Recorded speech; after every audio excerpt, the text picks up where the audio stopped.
each time I come down to Vista Buddhist Temple, Sandy sends me an email and says, "Oh, it's been a while since we've seen you." Yes, it's been rather a long summer for me. A little busy at OCVC, but I managed to take some time away from OCVC, so I'm very, very happy to be here at Vista Buddhist Temple. So good morning to you all. I hope you're having a great summer. It's almost over. The kids will be back in school, and some of the big festivals are approaching: Halloween, Thanksgiving, and the biggest Buddhist holiday of all, Christmas. And I won't get into that right now. I'd like to acknowledge what Roz said earlier regarding 1619. I did not know about this. I will definitely look it up when I get home on the internet. And I had a thought as she was speaking that when we gasho, when we put our palms together, this is a very common gesture in Eastern cultures, particularly Indian culture. If you do yoga or have done yoga, you know namaste. Gasho in Japanese is the same as namaste. In the West, we tend to do it absent-mindedly because others are doing it in the so-called tribe we belong to. I'd like you to think about, when you gasho, what are you actually acknowledging? You are acknowledging the divine, the Buddha nature in the other person. You've been told you have Buddha nature, and we focus so much on ourself. But when we gasho, we are telling the other person, I acknowledge, I recognize the divinity in you also. And I think in Western culture, it's a little awkward to go around bowing to all your acquaintances. But if you use your mind and just think in your mind that the person in front of you also has Buddha nature, the same divinity that you are searching for in yourself. And I think that will go a long way towards healing some of the divisiveness and hatred that's sweeping across not only our country, but throughout the world today.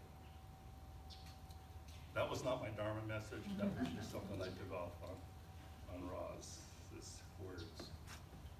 This summer was rather quiet. Alice and I live a rather quiet life. We like our quiet life. Just the two of us and one cat. And we have a beautiful backyard that's been landscaped to be native and natural. And so we enjoy the birds and the squirrels and the lizards and so forth. Well, we have some grandchildren who live halfway around the world, just outside of Paris, France.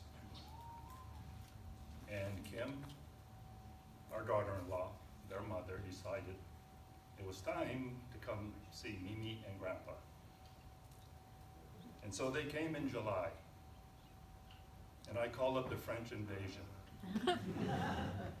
Because we had anywhere from 7 to 10 people at our house for a period of 8 days. And 3 of them were under the age, were 7 or younger. So 2 of them were twins, and then 1 was just a little 3-year-old. And you have an older daughter who's 13 going on 32, something like that. And then of course Kim. Now, we have 3 bedrooms, a single story. Luckily we have 2 bathrooms. And luckily there was a motel around the corner. So they stayed at the motel. However, every morning at 9 o'clock, they would call or text saying, "Are you awake yet? We're coming over." Now, although they had breakfast at the motel, they had to have breakfast again at our house. And they pretty much stayed for the whole day and into the evening. Alice and I were exhausted. We felt like, you know, the upstairs, downstairs series, you know, the downstairs people? I identify with them now. I really identify with downstairs people.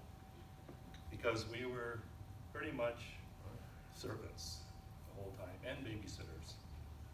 Now, I'm not saying I didn't enjoy them, but I did notice some traits, and I was trying my best to use my Buddhist teachings in order to survive.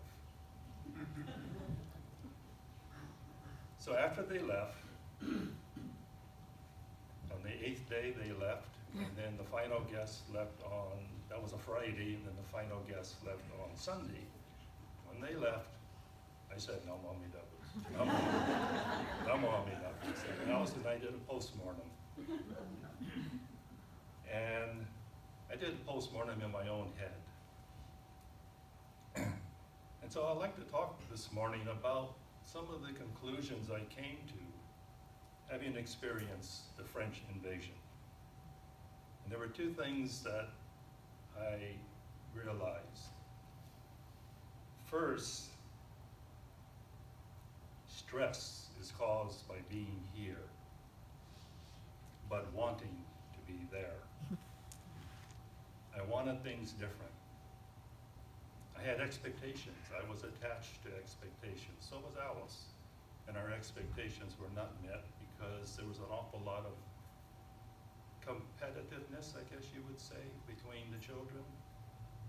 They weren't happy unless I turned on the EBS, the electronic babysitter, the TV.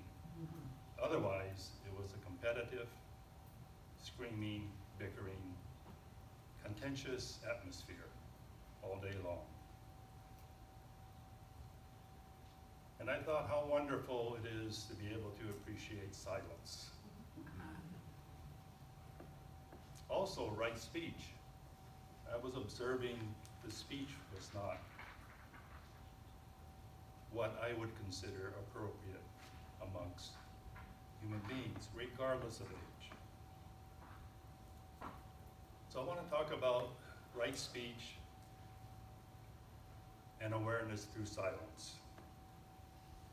So I'm sure you can identify today with the current political and social climate that is saturated with the negative and harmful rhetoric of lies, lies spoken with intent to misrepresent the truth, divisive words spoken with intent to polarize the human community,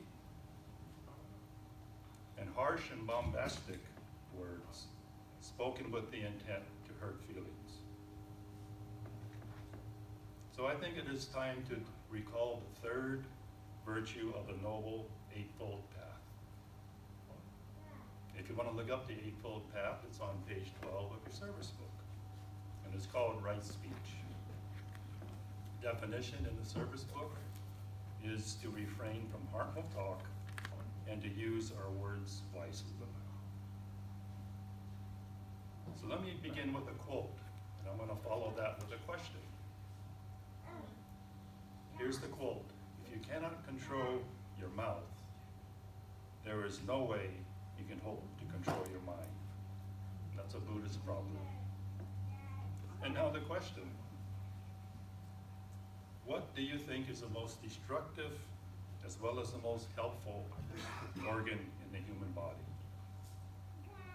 The most helpful and the most destructive. If you said the tongue, you are correct.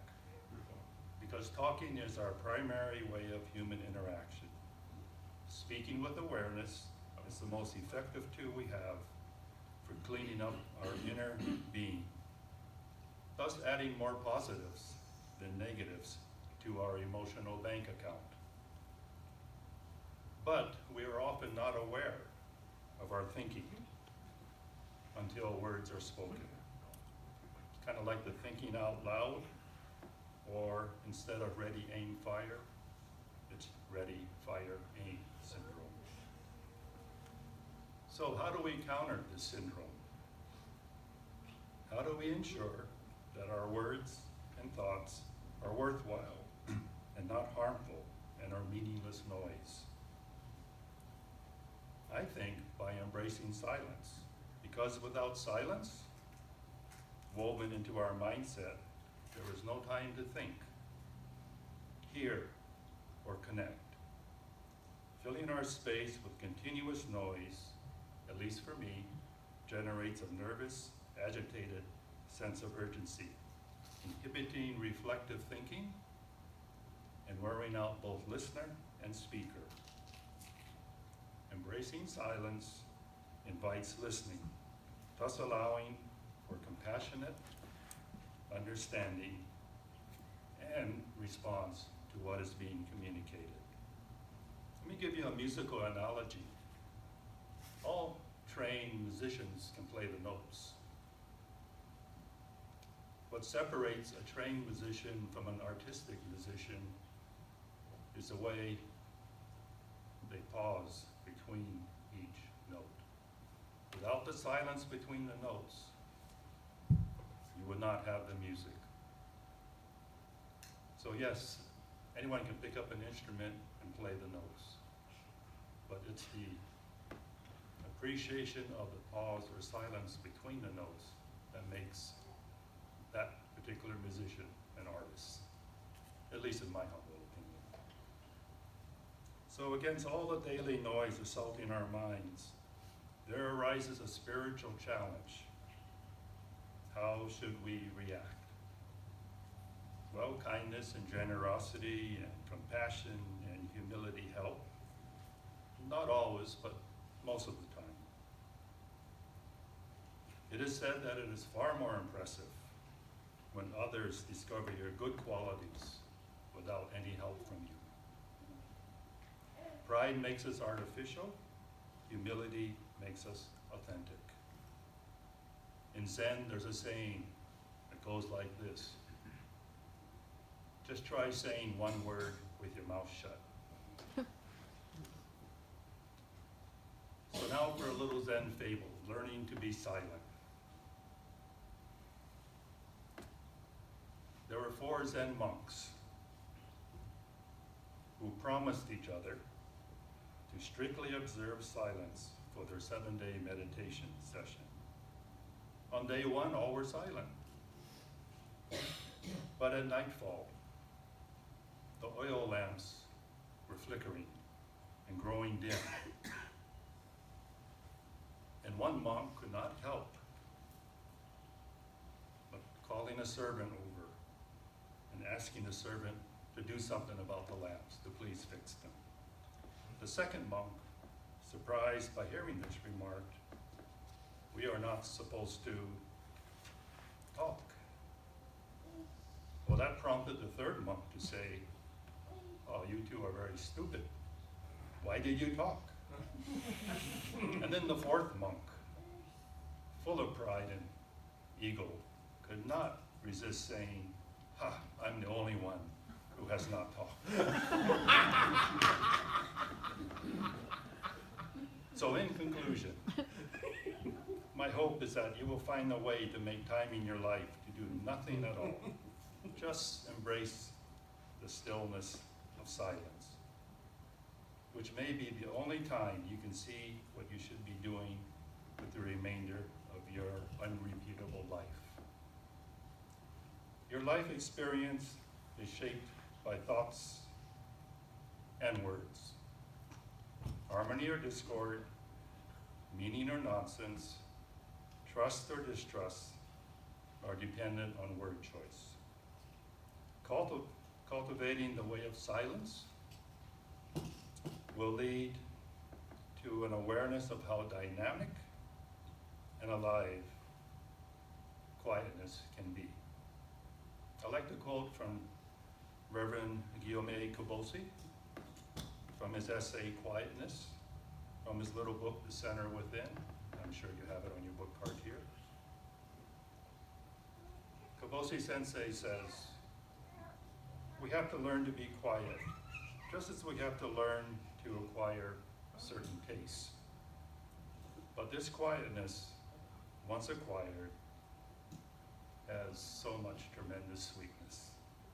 So those are my thoughts this morning. It's probably not easy being Buddhist in a Western society. You feel very marginalized, at least I do. My ideas and my thoughts really don't jive with a lot of conduct that I see happening. in America today. But I can only help myself. And if I don't help myself, how can I expect to help others? So that is why as much as I complain about having to go to OCVC, as much as I complain about our ministerial assignments, there is something about the Dharma that keeps me focused and keeps me on the path and keeps me coming back and doing this. Thank you for allowing me to share this with you. It's been my pleasure again to be here at this Buddhist temple. Please join me in Gassho. Namo